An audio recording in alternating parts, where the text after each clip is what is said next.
This is Out Loud and Laughing. Hey, Brian. Hey, John. How's it going? Oh, hanging to the... Oh, you didn't ask how it was hanging. Sorry. How are you doing? I am good. It's hanging low today. Okay. No, I was just like, today's been like a self-care day for me. I love that.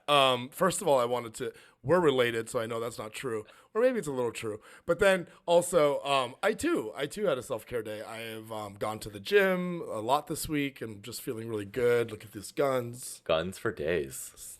This is what the Second Amendment is protecting for me. Yeah. No, I feel really good. It's really important to have a sane mind, and I find that being active and feeding my body just makes me feel good. I'm having a good week. I love it. Are you going to ask me why I had a good self-care day or, No, we could skip that. No, absolutely. What did you do for your self-care today, Brian? No, I'm good. What did I do? Oh, so I had my trainer this morning, which is nice because it forces me to go to the gym. But my big update for our millions of listeners, I started acupuncture. My lower back is not getting better, and I'm going to try some holistic stuff. This is my second time going. Yeah, using the body to heal the body. I've done acupuncture before. It's great. Yeah, I love it. I have done it once a long time ago, and I remember I laid on my back, so there was stuff all over my face and stuff.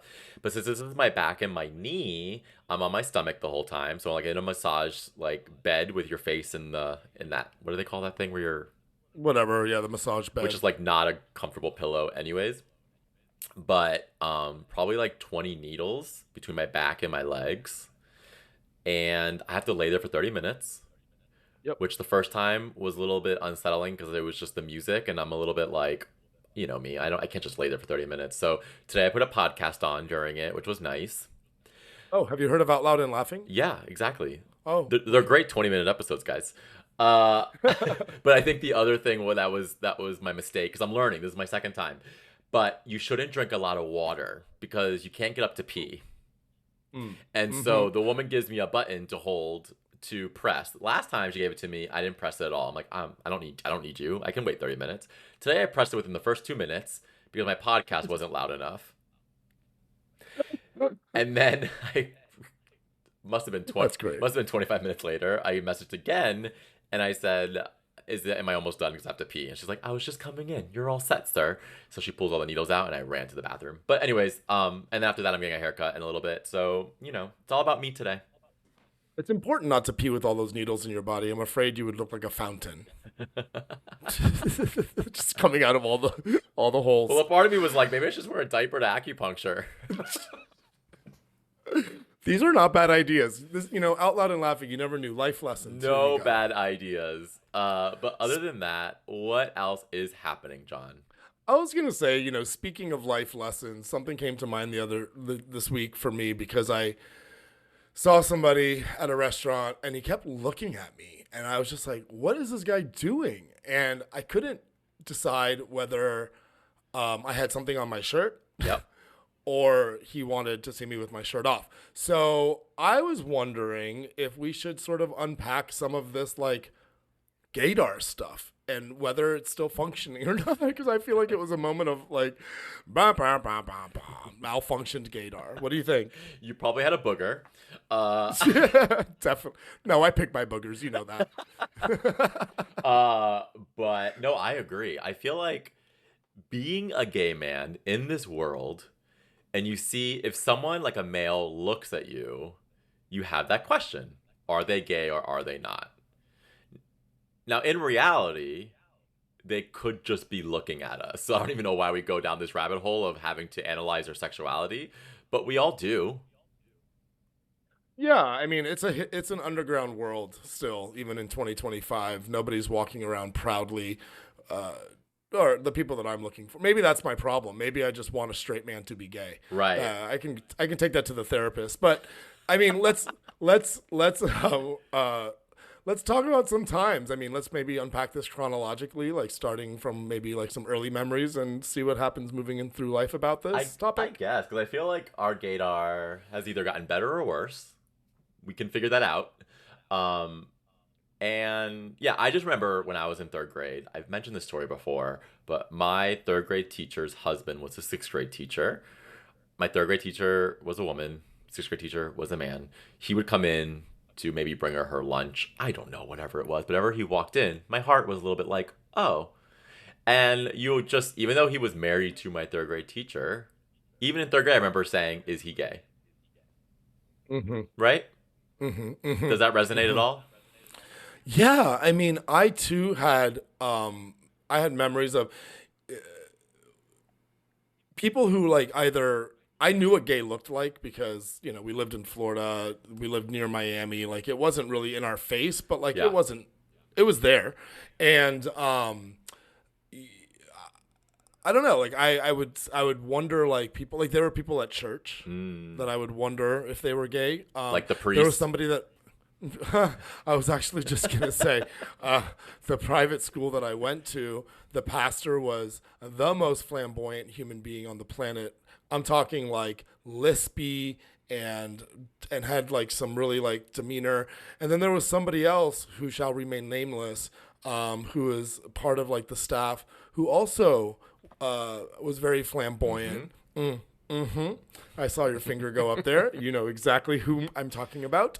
And yeah, so it's like if it wasn't even a sexual attraction, it was also sort of this curiosity as to how are they looking, how are they living their lives, Mm. how will my life look? Like it was sort of those sort of proclamations Yep. outside of also being gay and having sexual, about straight men or cute boys or whatever. All the things. I agree.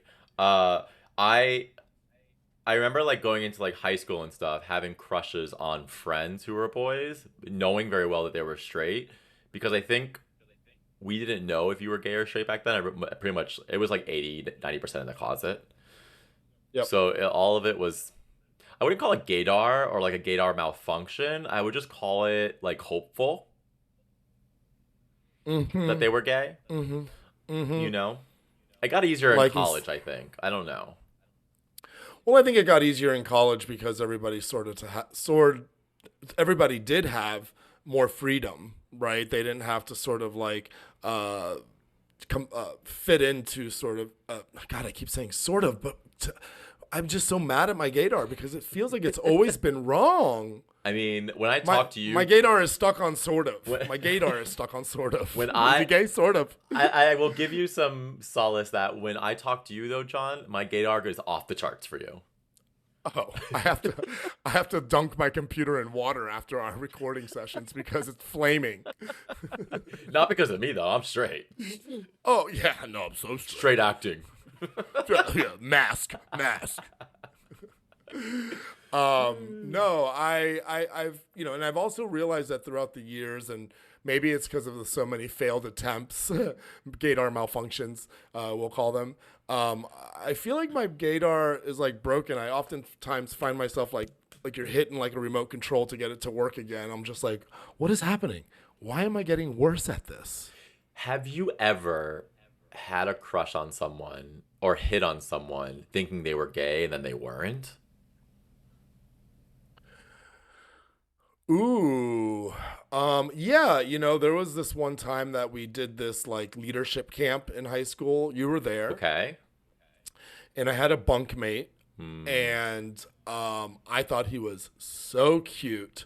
As a matter of fact, he's the reason. Like literally, every time I smell Curve cologne, it takes me right back, literally to him. And I know that sounds awful, but the memory is so sweet, as is the fragrance, that I really don't care.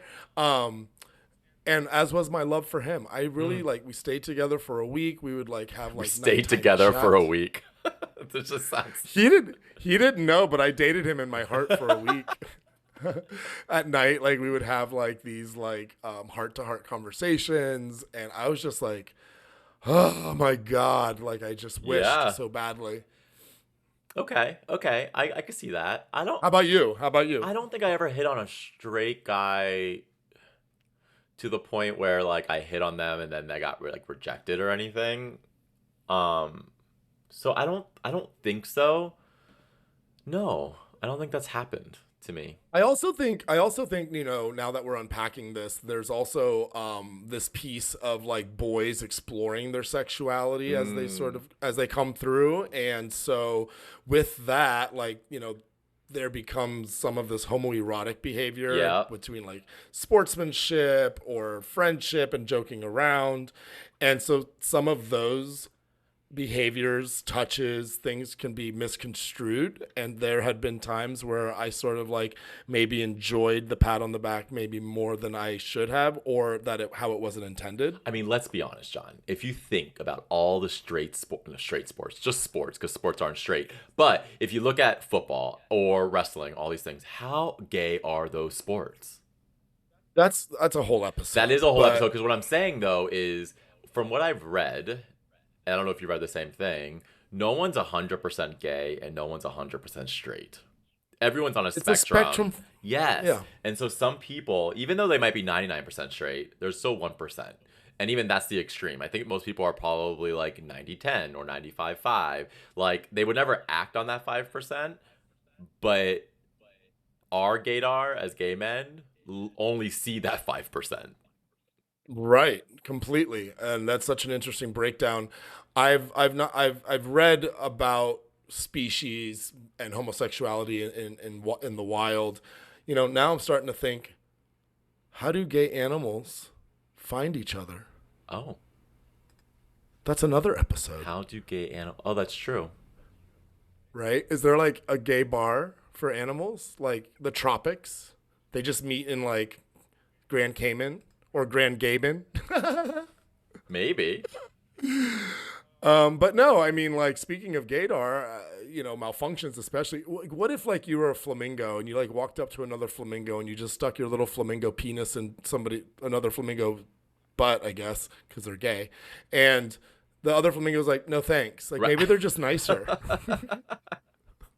Maybe animals are like, nope, no. Nope, we're good. Yeah, because like to some degree, like if straight people are like saying no thanks, or if straight people are thinking about it and being like, ooh, that's Yeah. gross, then to your point, they've thought about it, Right. right? Right. Yeah. I, And there's a lot of straight men who like have their DL. There's a whole subculture of it, which is disgusting, but it is what it is. I mean, it's a culture in itself, and it is what it is. I wouldn't judge it, but and I'm not saying you are, but I'm saying like I I think I got the most confused with my gaydar is when I moved to London Oh, tell us about that. I because know exactly where this is going. yeah, because and hear me out. I don't question anyone's sexuality. I don't really care what sexuality you are. It is what it is. Live your life, be free. But in Europe, I feel like everyone is gay until proven straight. And why is that? I feel like people in Europe are just they're very handsy. Like people hug. They like show their love. They male to female, female to female, no one cares. They give kisses all the time. And they don't care about sexuality either. It's not a thing. It's not a conversation. If you say you have a husband and you're gay, they're like, cool. Anyways, move on. We're here. It's more taboo for some reason, or it's somewhat like different, quote unquote. But in Europe, everyone's just like, no, we don't care. And so I think when I was there, coming from the U.S. like mentality or culture, it was like, oh, okay, these men are just open and free. And so I don't think that they're gay. I just think that they're just gay adjacent, like they don't care about it. They don't it doesn't bother them. They don't think they're going to catch it by sitting next to me and hugging me. And it's the opposite. They like the straight ones who befriend us and go Yes. with us places, and it's kind of like, what's happening here? And Yeah. there might be hope. Again, I think it all ties itself back to like this hope of is this a potential suitor, Right. Right. or mate, whatever you're after. Mate, suitor, hookup, whatever. And I just wanted to clarify really quickly about I'm not judging like the DL culture. I think though that the part that I was alluding to was very much so aligned with what we're talking about Yeah. in that, if you're in a committed relationship, let's say a heterosexual relationship, and you're doing homosexual activities on the side without being honest with your partner, there is a problem with that because not only are you like hiding from yourself, you basically your own gaydar malfunction on your own gayness is broken, but that was meta. The whole But Republican Party basically. breaking Grinder at all of the Oh my conventions. God, you It's know what? exactly what I'm talking And you know about. what I read? I read Tell me more. Grinder. This could be false, and I hope it isn't. Grinder said if they in Florida continue to keep rolling out these anti-gay, anti-trans legislation, Grinder's going to release a list of all of the Republican men, straight men, on Grinder. And I'm like, yes, do it. I think that's an absolutely wonderful idea. I'm really getting to the point of people not only hiding from their sexuality, but hiding from their crimes. So Right. let's go. And that'll also help us with our gaydar, because then we'll just know up front who's gay and who's not. Yeah. Yeah. Gaydar would be so much easier if they just gave you a list of all the names. It would be like finding Waldo in the wild. You mean give you a lisp of all the names? Did you just come up with that? I That did was actually. Good. That's good. I like how Wow. surprised you are that I could be funny. No, it's not that I was surprised. I'm like, that was a great one. I loved it. I really enjoyed it. Although my gaydar just went off again when you said that. Yeah. Noted. So then, okay, so now we are in 2025. What is your gaydar today? My gaydar has become sort of less of a target gun, and more of like an antenna. Like, no, like shooting, like, are you gay? Now it's more like I'm perceptive, and I don't know, like I rely on the apps. The apps have been really helpful in filtering out the embarrassment of asking someone if they're gay or not. I feel like when you say like you went from gun to antenna, you went from checking in sometimes to see if people are gay to being always on, always wondering anyone that walks by you if they're gay or not. And that's also probably fact. Well, how does it work for you then, now that it's 40 or 25 years later, I guess? Oh, I still think everyone's gay until proven straight. Hands down. Yeah. But no, I mean, I think it's just a natural thing as a gay man when you're walking down the street and you see an attractive person that you are just wondering to yourself if they're gay or not. Or I saw a woman yesterday and it crossed my mind. I'm like, oh, is she a lesbian or not? It doesn't matter to me. It's not going to change my life when I get the answer. But it crossed my mind. I was like, oh, is she in the community or not? Right? So it doesn't have to be like necessarily like, oh, are they gay or not? Because I want to sleep with them. It's just wondering like, are you in my community? Are we together in this mess that we call a world or not? And I think it could be as simple as that. So like my gaydar has more shifted towards that realm, I guess. Because I think to your point, like it's becoming easier and easier to know if someone's gay and wants to hook up, right? Like you have the apps. People are not as shy as they used to be. But for me, it's just more around like, am I in a safe space with you? Does that make sense? Yeah, it's become less sexualized, and it's more around finding security and safety. And I think that that's a really beautiful way to use your gaydar. Listen, I always use my gaydar for good. I'm like the Care Bear of gaydar. Like I Care Bear stare, but I have the heart on my chest, right? Where you might be a little more of a peach or an eggplant on your chest. I was thinking you were more like Galinda, the gaydar gay and gay witch, and that you just went around and used your wand, and they're like, I'm not gay. You're like, now you are. Oh, I'm thinking more about popping people's bubbles. It's a little wetter. I think you could stop at popping people's bubbles. That was great. Popping people's bubbles sounds like pimple popper, which I do not like at all. Oh, I'm totally into that. Oh. Another episode. Yeah. I cannot stand pimples. Some people love popping them. That is a whole episode. I think it's disgusting. Okay, so as we close up gaydar, do you have any closing remarks so when people see you on the street, what they can assume that you're thinking about them? Sure. If you see me walking down the street in my new Out Loud and Laughing, but Daddy, I Love Him shirt, then I'm gay. And that's all you need to know. And if you think that I'm cute, you can come say hi. And if you're ugly, don't. I'm just kidding. I absolutely love that. I also... Now you. Okay, so if I'm walking down the street, I am definitely asking myself if you're gay or straight. Hands down. But I'm also wishing I had a superpower to see under your clothes. Yeah, I mean the Jersey Short penis hunt is always real. You know, Brian, I'm thinking about making an Out Loud and Laughing shirt that says, "I'm gay. Are you?" ?